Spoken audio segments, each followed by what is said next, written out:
Welcome back. We're in Genesis chapter 19. Let's go. In my Bible, it is titled Sodom's Depravity.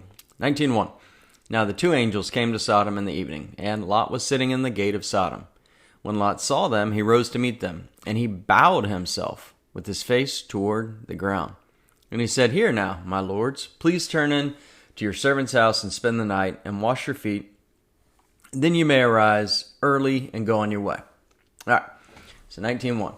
Now the two angels came to Sodom in the evening. So we've got two people. Remember, it was Abraham, God, and two angels. Now we've just got two angels who go on to Sodom. Abraham is not with them. God is not with them, just the two angels.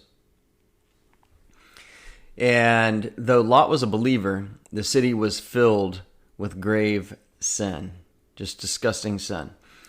And it says they came to Sodom in the evening, and Lot was sitting in the gate of Sodom. So he's up front at the front of the city where the leaders sat and gave advice and made judicial-like decisions. So Lot wasn't just an inhabitant. He was in fact a leader with authority in Sodom, in this depraved place.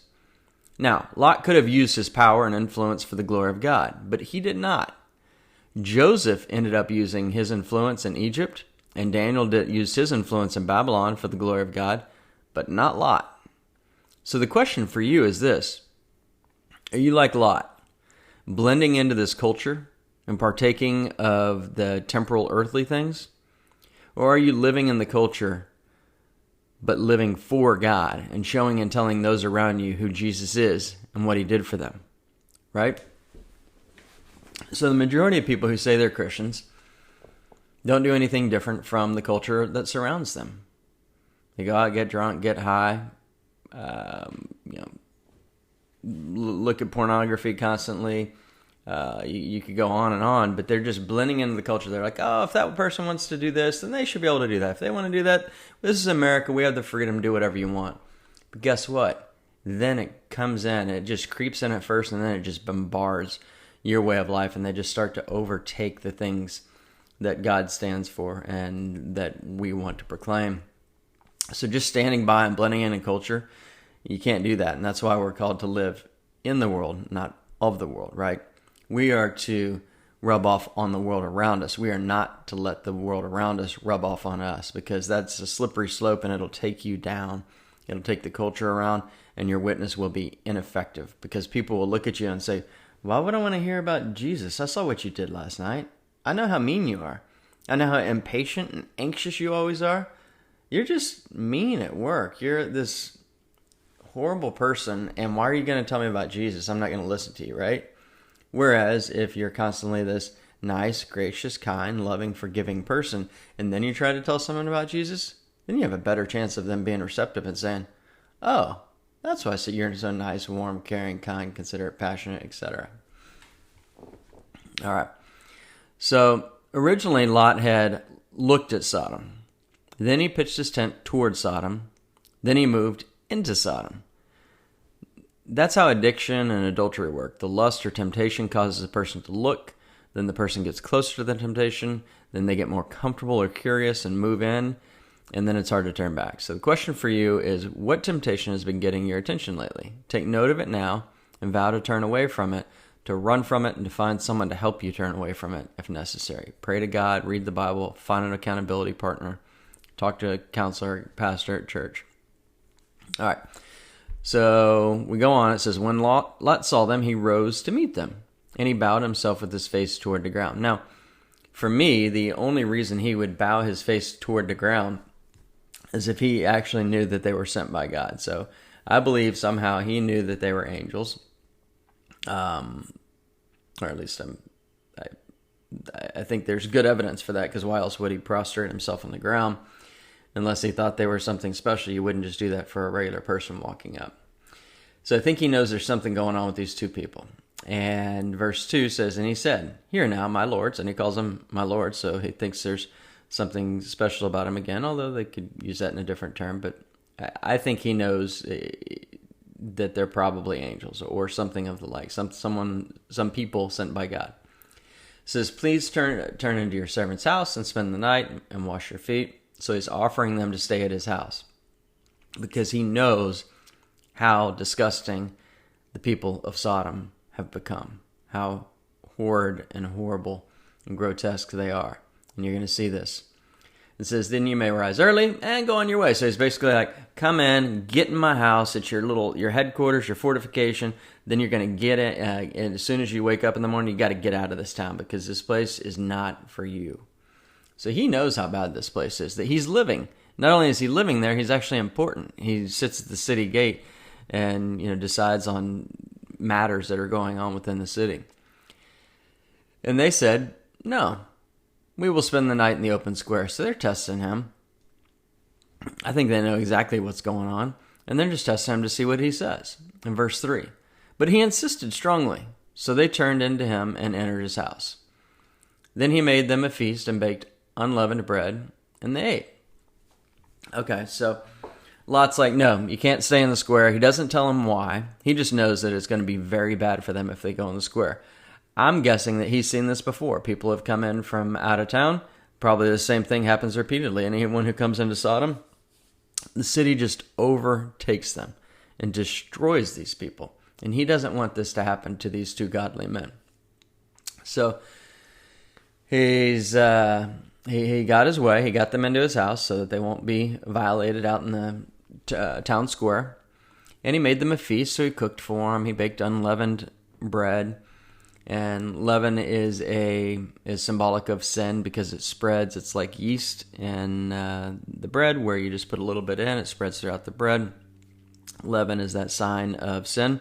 You let a little bit in and it just spreads. So that's why it's so dangerous for someone to open up a certain type of sin. We all sin, there's no doubt. We're in the flesh and we'll continue to sin the rest of our life. But hopefully we sin less, way less than we did before we became a Christian.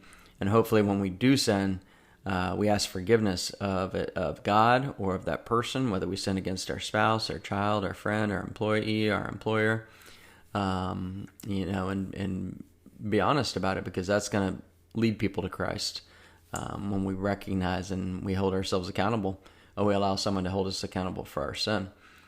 And so here he's baking unleavened bread, and they ate. Verse 4, now before they lay down, the men of the city, the men of Sodom, both old and young, all the people from every quarter, surrounded the house. And they called to Lot and said to him, where are the men who came to you tonight? Bring them out so that we may know them carnally. Huh? Yep, right there in the Bible. What's going on here? All the men, not the women, just the men of the town, are seeking these two men who came into town because they want to have homosexual relations with them. Yes, you read that right. That's right here in the Bible. We want to know them carnally. That's exactly what that means. So they're calling out to Lot, who's like this, one of the big chieftains of the town, sits at the city gate, and they're demanding him, right? They don't respect Lot. They don't respect his authority that he had in the town. They're saying, you bring those people out because we want to violate them. And people who reject Jesus want to take you down with them. Hear this. They don't want to leave you alone. They don't want you to have freedom because their definition of freedom is different than your definition of freedom. Their definition of freedom is skewed, right? When you say freedom, you're like, we have the freedom to say this, to do this, to have this religion, etc. They're like, no, our feelings are our freedom. And if your views differ from ours, we're going to destroy you, right? They don't want you to have freedom. They only want to have freedom in their feelings. And that's a very dangerous thing. Here's a case in point. The homosexual community pushed for gay marriage. Then they got it. But interestingly, the number of gay marriages hardly increased. And now they have an entire month to push their agenda on other people. Imagine if Christians had an entire month dedicated to Jesus. With Jesus had flags hanging everywhere, right? They would never allow that. Now they're pushing their anti-God agenda on children in schools with drag queens reading to elementary students, with chemical castration for young boys. We're talking boys, these decisions being made by people who aren't old enough to drink alcohol. They're not old enough to vote, and they haven't even reached puberty yet. I mean, it's absolutely insane, unbelievable, and disgusting. And there's only one explanation. The people who are pushing this agenda are rejecting Jesus, and they're following Satan and his demons, either knowingly or unknowingly. But that's exactly what they're doing. And that's what we see going on here in Sodom, as this anti-God mob of people want to violate these two visitors. And verse 6, so Lot went out to them through the doorway, shut the door behind him, and said, "Please, my brethren, do not do so wickedly. See now, I have 2 daughters who have not known a man. Please, let me bring them out to you, and you may do to them as you wish. Only do nothing to these men, since this is the reason they have come under the shadow of my roof." Right? So Lot quickly goes out his door, stands there guarding the door, saying, "No, please don't do this. These are my guests," right? Lot knows exactly what they're going to do to him. He knows exactly how violated these men are going to be. And what does he do? Instead, he says, "Take my daughters," right? And the men of this town reject his daughters. They're like, "We don't want those 2 beautiful virgins. Why would we want that? We want to have homosexual relations with these 2 men from out of town," right? Just completely off the charts bad. And now he gets like worst dad of the year, worst dad of the century right here, right? Saying, "Don't touch these 2 men, instead take my 2 daughters." How disgusting. But we have become so desensitized to sin in America at the moment. The horrible TV shows, the communist media that we have that favors anything that's unbiblical and anti-God, and the liberal agenda that is tearing apart our society. People in America are so bombarded with ungodly messages that they're almost immune to sin at the moment. It's a very sad time for America, but we must remember that we live in a lost and dying world, and we can't look to America as our Savior. Rather, America is just the place where God has planted us so that we can witness to the lost, whether they are kind and indifferent to God or worshiping the wrong God, or whether they hate Jesus and they're trying to destroy everyone and everything related to Jesus and everyone who calls him Lord. Remember, we are called to love our enemies, and we are surrounded by enemies in this country right now. We're surrounded by those who just follow a different God. They're nice and kind. We're surrounded by people who absolutely hate everything Jesus related. And we're surrounded by people who are trying to change everything. But God calls us to love them. Now, we have to figure out how to do that, but we can only do that with the power of God to love our enemies, right? We can't do that on our own in our flesh because that's not natural. That's not what our flesh wants to do. And to finish up these verses for the day, Lot was willing to be hospitable to these 2 men, and he knew they were special. I believe he knew they were angels, and he was willing to do anything to protect them.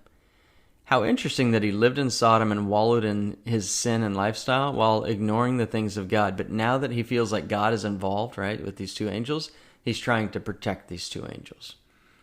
And even though Lot appears by all measures to be just a disgusting person here, offering his two daughters to be raped instead of these 2 men, he was still a righteous man, because you're saved by faith, not by your deeds.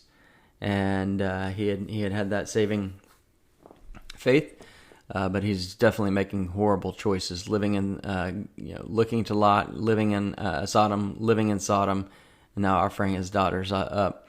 But that's the problem with sin. It draws us in. It just captures us like a spider web to a fly and just grabs you, sucks you in, seduces you, and then all of a sudden you're trapped and you're like, how do I get out? Lord, thank you for loving us and for caring for us. And even when we do bad things, even when we sin, you love us right through it.